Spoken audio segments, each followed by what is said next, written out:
الحمد لله والصلاة والسلام على رسول الله، أما بعد.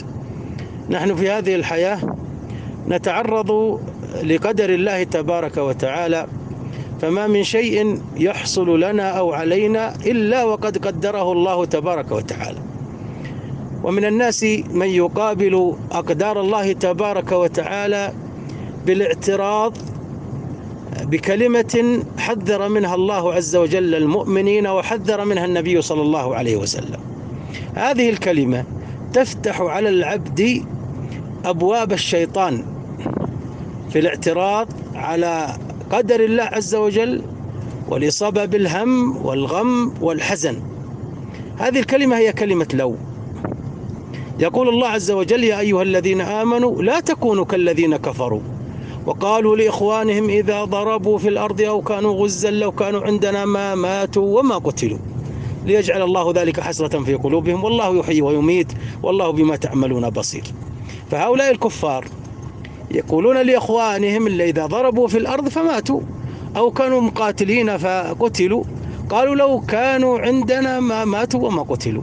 فلو هذه اعتراض على قدر الله عز وجل. وقال الله عز وجل عن المنافقين الذين قالوا لإخوانهم وقعدوا لو أطاعونا ما قتلوا. قال الله: قل فادرؤوا عن أنفسكم الموت إن كنتم صادقين.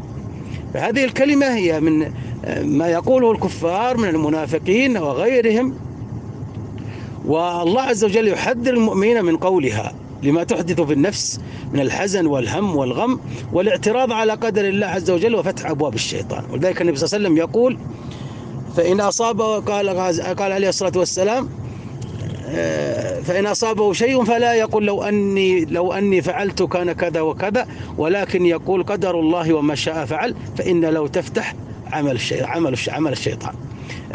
في هذه الأيام مع هذه الأمراض وهذه الأوبئة البعض يقول: لو أني فعلت كذا ما أصابني هذا المرض، لو أني لم أخالط، لو أني لم أخرج، لو أني لبست الكمام، لو أني أخذت بالاحترازات، لو أن فلان فعل كذا، لو أن فلان ما حصل له هذا المرض وهذه العدوى وهذا الوباء.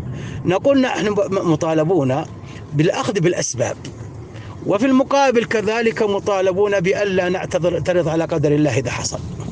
فلذلك الإنسان المسلم يستسلم لقدر الله إذا كان، ولا يعترض بلو أني فعلت كذا وكذا، فإن قدر الله نافذ ولا بد. لكن الإنسان يأخذ بالأسباب ويدع الأمر إلى مسبب الأسباب تبارك وتعالى. أسأل الله أن يوفقنا وإياكم لما يحب ويرضى، والسلام عليكم.